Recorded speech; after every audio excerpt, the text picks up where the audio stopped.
निराशा से कैसे बच सकते हैं, इस संबंध में एक लोक कथा प्रचलित है। कथा में एक लड़का हिम्मत हार गया था और अपने जीवन से ही निराश हो गया था। वह आत्महत्या करना चाहता था, लेकिन तभी उसे एक संत मिले और संत ने उस लड़के की सोच बदल दी। जानिए यह कहानी। एक लड़का घर परिवार और धन संबंधी समस्याओं से लड़ते लड़ते थक गया था।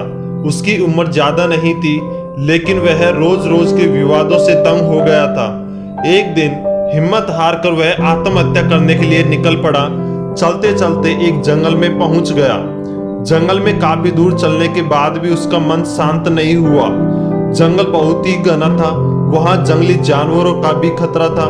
तभी उसे एक छोटी सी झोपड़ी दिखाई दी। लड़के ने सोचा कि इस घने जंगल में झोपड़ी बनाकर कौन रह रहा होगा। अपनी जिज्ञासा शांत करने के लिए वह लड़का झोपड़ी की ओर बढ़ने लगा। झोपड़ी के पास पहुंचा तो उसे एक संत दिखाई दिए। संत ध्यान की मुद्रा में बैठे थे और उनके चेहरे पर शांति और प्रसन्नता दिखाई दे रही थी।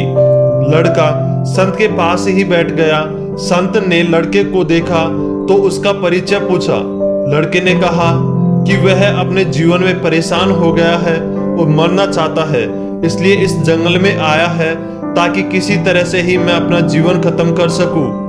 संत ने लड़के की बातें सुनी और समझ गए कि कम उम्र में मिले तनाव के कारण यह बहुत ज्यादा निराश हो गया है। उन्होंने लड़के से कहा कि तुम्हें निराशा से बचना चाहिए। समस्याएं तो आती जाती रहेंगी, समय एक सा नहीं रहता। संत ने लड़के को समझाने के लिए एक कथा सुनानी शुरू की। संत बोले, एक छोटे बच्चे ने एक दिन अपने घर में बांस और एक कैक्टस का पौधा अपने घर के आंगन में लगाया। उसको बागवानी का नया नया शौक था। बच्चा रोज दोनों पौधों की एक समान देखभाल करने लगा। रोज सुबह शाम पानी देता, धूप छांव में पौधों को ध्यान में रखता। काफी समय बीतने के बाद कैक्टस का तो पौधा पनप रह गया, लेकिन बांस का पौधे में कोई बदलाव नहीं दिख रहा था। बच्चा सोचता कि कैक्टस तो पनप रहा है, लेकिन ये बांस के पौधे को क्या हो गया है। बच्चा रोज ये बात सोचता, लेकिन वह निराश नहीं हुआ और रोज दोनों पौधों की देखभाल करता रहा। थोड़ा और समय निकल गया, लेकिन कैक्टस की तुलना में बांस का पौधा में संतोषजनक प्रगति नहीं दिखाई दी। बच्चा अपने मेहनत में लगा रहा। कुछ समय के बाद एक दिन बांस का पौधा पनप गया और कुछ ही दिनों में बांस का पौधा कैक्टस से भी बड़ा हो गया। संत ने उस निराश लड़के से आगे कहा कि बांस पौधा पहले तो अपने जड़ें मजबूत कर रहा था, इसलिए उसे पनपने में समय लगा, लेकिन वह बच्चा भी अपनी कोशिशों में पीछे नहीं हटा और निराश नहीं हुआ। हमें भी अपने जीवन में दो बातें ध्यान रखनी चाहिए। पहली बात तो यह है कि हालत कैसे भी हो, सकारात्मकता और धैर्य न छोड़े।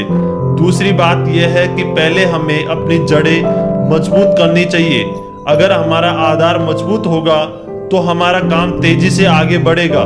सकारात्मकता और धैर्य रखेंगे तो जीवन में जल्दी ही संतोषजनक बदलाव दिखाई दे सकते हैं।